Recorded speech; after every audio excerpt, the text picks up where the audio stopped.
आज से एयरपोर्ट शुरू हो गए, आपका नाम भी था उसके अंदर उद्घाटन समारोह में, मगर आप नहीं गए। ठीक बोलो, ठीक बोलो, आप ठीक नहीं बोल रहे। क्या शुरू हुआ है? एयरपोर्ट शुरू हुआ नहीं, फिर कह रहे हो ठीक बोलो। एयरोड्रोम।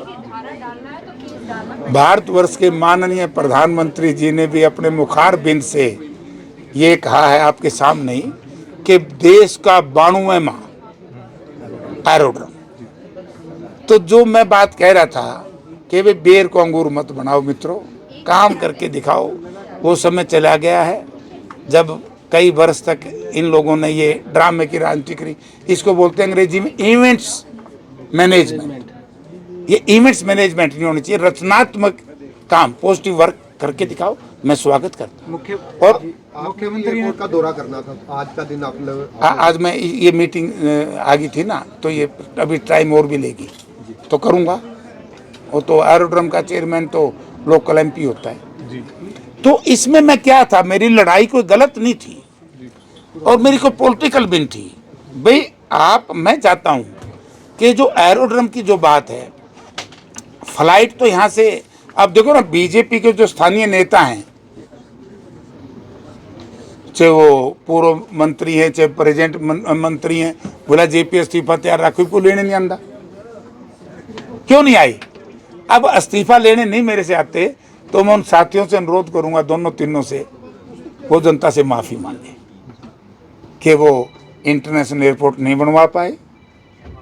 और 7000 एकड़ जमीन, कांग्रेस की जब सरकार थी तो उस वक्त वो चिट्ठी मैंने आपको दिखा दी थी, तो हमारे चीफ मिनिस्टर साहब की, हुड्डा साहब की भी, और हमारे सिविल एविएशन सेक्रेटरी साहब की भी, भारत सरकार के मंत्री स्वर्गीय चौधरी अजीत सिंह की, और सिविल एविएशन सेक्रेटरी के बीच में जो पत्राचार हुआ सारा आपके सामने दिखा दिया। 300 एकड़ जमीन देनी थी। अब इस पर आप भी विचार करो, आप यहाँ के नागरिक भी हैं और आपके चैनलों के माध्यम से, पूरी अखबार के माध्यम से, प्रिंट और इलेक्ट्रॉनिक मीडिया के माध्यम से जनता से भी निवेदन करूंगा कि मैं कोई व्यक्तिगत नहीं लड़ रहा, मैं प्रदेश के लिए लड़ रहा हूं, हिसार के इलाके के लिए लड़ रहा हूं। क्योंकि जब 300 एकड़ में वो था डोमेस्टिक एयरपोर्ट जो 2013 में मंजूर हुआ था, डोमेस्टिक 300 एकड़ में, आज 7300 एकड़ में या 7200 समथिंग, 7200 में, अगर आप ये 7000 एकड़ की जमीन की कीमत लगाओ तो मेरे ख्याल में 100 लाख करोड़, 140 लाख करोड़ रुपए की जमीन हमने एयरपोर्ट अथॉरिटी ऑफ इंडिया के सुपुर्द कर दी। और ये देश संभावनाओं पे चलता है, प्रजातंत्र संभावनाओं का खेल है, और हमें संभावना है कि हमारे ये लाखों लाख करोड़ रुपए की संपत्ति कहीं अपने किसी मित्र को ना दे दे ड्रामा करके। एयरोड्राम नहीं है, एयरोड्रामा था। आशंका। सर यहाँ पर कैंटीन सुनो अभी आऊंगा। आशंका, अगर यही मोल भाव उत्तर भारत का सबसे बड़ा भीड़ अगर कहीं कोई है उत्तर भारत में, हमारे हिसार में, और ये हिसार का दिल है, हिसार का हृदय है। आप भी देखते बेशकीमती जगह, और इस जगह में मैं बीजेपी को क्यों कहता हूं माफी मांगो, क्योंकि स्वार्थ के तहत शरारत करी है हिसार के साथ। हमारी यूनिवर्सिटी गई यहाँ से लुवास, यहाँ सेक्टर कटना था, बोस्टर जेल शिफ्ट किया गया। जनता को बताएं क्यों किया गया। इंटरनेशनल एयरपोर्ट बनता तो जयप्रकाश स्वागत करता, इंटरनेशनल एयरपोर्ट बनता हमारे शहर का विकास होता। इंटरनेशनल एयरपोर्ट जेवर में बनाया, वहां विकास हो रहा है। तो इंटरनेशनल एयरपोर्ट का तो मैं विरोधी नहीं हूं, मैं विरोध व्यवस्था का हूं, ना सरकार का विरोधी हूं, ना किसी पार्टी का विरोधी हूं, ना किसी व्यक्ति का। व्यवस्था गलत है। अगर इसको दूसरी तरफ ले जाऊं, एक तरफ किसान के घर में बड़ी दिक्कत है, आज के दिन आर्थिक तौर से किसान बहुत कमजोर हो गया, मजदूर बड़ा कमजोर हो गया। 140 लाख करोड़ रुपये, इससे तो अच्छा किसान का माफ कर दे, किसान का भी भला हो जाता, मजदूर का भी भला हो जाता। हमारी जमीन भी गई, कर्ज भी हमारे सिर पे, और जब हम इशू उठाते हैं तो ये कहते हैं कि जयप्रकाश हवाई अड्डा नहीं बनने दे रहा। एक मंत्री का बयान था, मैंने बड़ा आश्चर्य हुआ मंत्री का बयान सुन के। अरे भैया, इंटरनेशनल एयरपोर्ट बनाते तो मैं गुडड़ी होके जाता कि मेरा शहर तरक्की कर रहा है, मेरी फर्ज है, मेरी जिम्मेवारी है, लेकिन डिग्रेड कर दिया। इस तरह की फ्लाइट मुझे 5 दिन पहले बताया स्वर्गीय चौधरी भजनलाल आज स्वर्ग में, लेकिन उनके जो साथी मंत्री थे, सिविल एविएशन मिनिस्टर मैं अपना सुरेंद्र मदान, उन्होंने बताया कि जयप्रकाश जी जहाज तो मैं भी लेके आया था 1994-93 में, उस वक्त भी उड़े थे। ये बार बार कहते रहे बीजेपी, इसी को तो इवेंट्स कहते हैं, जहाज उड़ेगा। अरे जहाज तो जिंदल साहब के उड़ते थे, जहाज तो जो मित्तल भाई हैं एक बड़े देश विदेश में पार है राजगढ़ से, उनके भी उड़ते हैं जहाज, तो गोयंका के भी उड़ते हैं जहाज, तो बहुत लोगों पे। लड़ाई जहाज उतरने रुकने चढ़ने की नहीं है, लड़ाई है कि लोगों को इसका लाभ मिलना चाहिए था। अब एक ड्रामा करे, बोला 30,000 एकड़ में फलानी चीज करांगे। अरे भाई, कौन डेवलप करेगा उस एरिए? आज तक इस सरकार ने एक उड्डा का सेक्टर भी डेवलप कराया भाई, बताओ। आज इस शहर के, आज इस पूरे जिला के हर शहर में आप कहीं जाओगे, चारों तरफ अवैध कॉलोनियां कट रही हैं, कोई रोक रहा है क्या? जंगल का राज है। और आज तो मैं बड़ा आश्चर्य हुआ, माननीय प्रधानमंत्री जी जब भी मुझे सदन में पार्लियामेंट के बाहर कभी मुलाकात होगी तो मैं उनसे भी कहना चाहूँगा कि आपको हरियाणा प्रदेश की सरकार ने या जिस व्यक्ति ने भी भ्रमित कर दिया, जो 28,000 नौकरी बिना खर्ची बिना पर्ची बात करके गए हैं, इसमें तो सारी खर्ची है, पैसा लूट रहा है। आज तक भी हिसार जिले के उच्च अधिकारियों के ऊपर 4 दिन पहले हाई कोर्ट की कोस्ट डली है। हाई कोर्ट के माननीय जज ने कहा कि इनको तनख्वाह क्यों दी इतने साल से? बोला जी पैसे नहीं है, क्योंकि बिना फाइनेंस डिपार्टमेंट की अप्रूवल के स्टेशन दे दिए, सिलेक्शन कर दी वोट लेने के लिए। आज भी कल आपको चिट्ठी पड़ी होगी कि चीफ सेक्रेटरी हरियाणा सरकार ने एक पत्र लिखा है संबंधित जो हेड ऑफ द डिपार्टमेंट है उनको, कि भाई जिसकी जहां अपॉइंटमेंट और सिलेक्शन पोस्टिंग पहुंची है उसको ज्वाइन कराओ।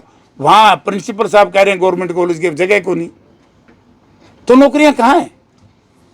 HKRN के 5,000 से ऊपर कर्मचारी हटा दिए, डी ग्रुप के लगा दिए, डी ग्रुप में सी ग्रुप के लगा दिए, सी ग्रुप से डी ग्रुप में चले गए, HKRN में चले, यानी कि एक तमाशा बनाया हुआ नौजवानों के साथ। और इस तमाशे में ही यहाँ पहली अभाग्यशाली भाजपा की सरकार है। HPSC के ज्वाइंट सेक्रेटरी के दफ्तर में 3 करोड़ रुपए मिले, HKRN के उच्च अधिकारी जेलों में गए। ये खर्ची नीति तो क्या था भाई? अगर हमारे राज्य में भ्रष्टाचार होता तो हमारे भी जेल में जाते ना अधिकारी। हमारी सरकार में कोई चेयरमैन, कोई वो अधिकारी जेल नहीं गया, आज इनकी सरकार में जेल जा रहे। तो पैसा तो इनकी सरकार में चल रहा है, नाम महाराले में। आज एक बड़ी अजीब बात मेरे सामने आई, बिजली बोर्ड का रेगुलेटरी कमीशन के चेयरमैन हैं शर्मा जी, पहले वो चेयरमैन थे हिमाचल में, हिमाचल से अब ये है शंका। आप कहते हो आप शंका क्यों करते हो? और मरूं? शंका मैं इसलिए करता हूँ, हिमाचल से ज्ञान लिया है, क्योंकि हमारे इंजीनियर नहीं थे क्या? हरियाणा की मिट्टी में कोई इंजीनियर पैदा नहीं हुआ जो रेगुलेटरी कमीशन का चेयरमैन बन सके। कल क्या हुआ है? जुल्म हुआ है। लोकपाल भारत सरकार ने उनके खिलाफ CBI को लिख दिया कि FIR दर्ज करो, और FIR दर्ज हो, और फिर भी चेयरमैन, पहले हरियाणा सरकार अपने गरेबान में झांक करके अपने जो मुख्य प्रतिपक्ष है कांग्रेस पार्टी, उनके नेताओं की चर्चा कराया करो, पहले खुद पाक साफ हो जाओ। लाओ इसका, मैं अभी सारे कागज मैंने मंगवाए हैं। बिल्लू तो हम काट लोगे किस में दे दो सारे कागज कि हम 3,000 एकड़ में 32,000 करोड़ का निवेश आएगा हमारा, 4600 करोड़ का उन्होंने बजट पास करा है, 10,000 से ज्यादा नौकरियां कहाँ दी हैं? देंगे ना। आज क्या नहीं इंटरनेशनल एयरपोर्ट क्यों नहीं बनाया? कौन निवेश में आएगा, कौन जाएगा, क्या है? कोई प्रपोजल दी है सरकार के कहने से क्या बना? सरकार तो इंटरनेशनल एयरपोर्ट कह रही थी कि नहीं कह रही थी? अब वो जो स्टेज चला रहा था उस मित्र से भी मैंने कहा, मैं यार तुमने ऐसे नहीं करना चाहिए था, तूने गलत कह दिया, बोला गलती होगी। तो सरकार के कहने से कुछ, मैं कहता हूँ इंटरनेशनल एयरपोर्ट बनाओ, यहाँ अच्छे विकास के सिस्टम करो, हम उसका स्वागत, मैं इसे मना कर रहा हूँ, लेकिन है तो कुछ भी नहीं। फिर चलो ले आएंगे, जब उड़ान थे जहाज इसी के आगे लग रही थी भाई। अब बता, इसका जवाब तो ही दे। अब जो उड़ान शुरू हुई है इससे आप खुश हो या नहीं? अयोध्या के लिए जो उड़ान शुरू हुई है इससे आप खुश हो या नहीं? उड़ान तो उड़ाएं, उड़ान का रोड़ा को नहीं यार, मेरा रोड़ा तो उड़ान तो तू उड़ा ले, तेरे जहाज में भाड़े पे तू कर लिया, तू चला ले। सरकार मैं उड़वा दूंगा जो सरकार पीछे दे दी हो। ये भी सरकार का वह है कि आप 50% तो हरियाणा सरकार देगी। आप ये देखो, अगर ये एयरपोर्ट था, चलो इंटरनेशनल तो छोड़ो, हो ही नहीं सकता था, झूठ बोल रहे थे बीजेपी के लोग, डोमेस्टिक एयरपोर्ट भी होता।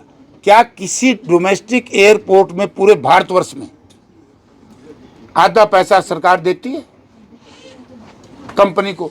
भाई तेरा खाली रहेगा, मतलब 100 सीटर जहाज है, 50 सीट का भारत सरकार पैसा देगी। अगर कहीं हो तो बता दो भाई, आप ही बता दो भाई, मैं माफी मांग लूंगा भाई, मैं गलत कर रहा हूँ। हरियाणा सरकार, फिर हरियाणा सरकार भुगतो भाई, फिर इसका मतलब जहाज का वाड्डा गोरी तो कंपनी का है। ये जो लोगों की खून और पसीने की कमाई, किसानों की, पहले इक्विजेशन का डर दे करके गरीब लोगों की ज़मीनें खरीद ली।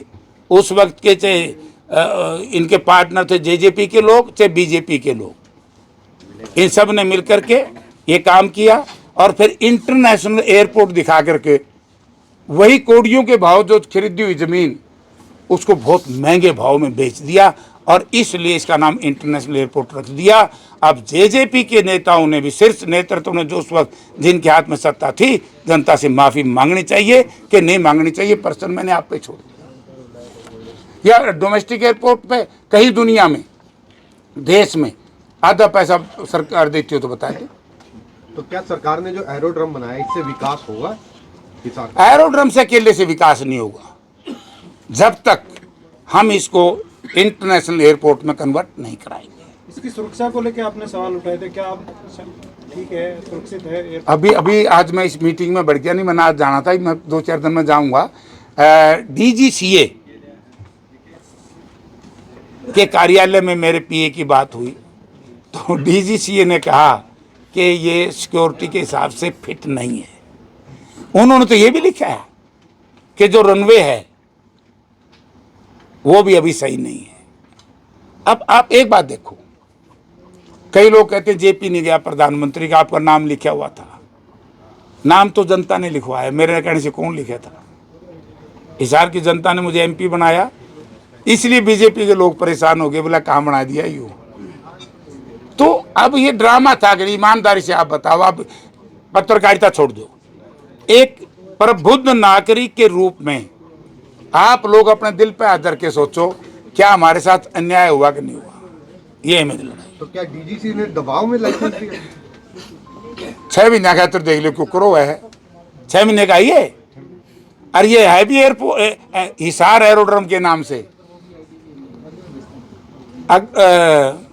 जो नाम रखा महाराजा अग्रसेन है, कहीं लिखा है?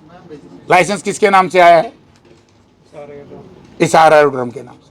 महाराजा अग्रसेन एरोड्रम के नाम से क्यों नहीं लाए भाई? अब सारे दिन मैं बोल लूंगा, फिर तो हम भी कहने लगे जो कि JP तो सारे दिन बीजेपी के खिलाफ बोल रहा है, JJP के खिलाफ बोल रहा है। एक लोग दल हो रहा है ऐसे नया, ये सारे बीजेपी के लिए काम कर रहे हैं, है ना, ये लोग दलाले। अब चौटाला राठौड़ गाड़ी उड़ा साहब को देते हैं, बतेरी लिख देंगे, गाड़ी उड़ा साहब को देते हैं। बीजेपी की B टीम के रूप में काम करता है सारा कुनबा। आप जनता के सामने आ गए, अब जनता निर्णय लेगी। ठीक है सर, इसके बारे में मैं तो राहुल जी हमारे नेता है, राहुल जी के बयान का स्वागत करता हूँ। हिसार में है से कुछ नहीं? अच्छी बात कही है, वो तो पार्टी की बात पार्टी प्लेटफॉर्म पे करेंगे। सर एक हिसार एरोड्रम पे कैंटीन खुली है, उसमें 86 रुपए की चाय वो चाय है, और वह एक और खागरे से ना, क्या खागरे से, अरे सैंडविच तो एक और बीमारी से, वो तो मैं नाराज है। मैगी 136 रुपया की है, 143 170। मुझे तकलीफ इस बात की नहीं है, हम स्वागत करते हैं, सिस्टम से चलाते हैं। अब जो लोग चले गए उन्हें तो बस में ले गए, वापसी में पत्रकार साथियों का भी क्या हाल होया, बस तभी बस खराब हो जाए नहीं, उसमें तो उतर के चाले करे सवारी अपना अपना सामान टाके। ठीक है सर, थैंक यू। ठीक है सर, थैंक यू।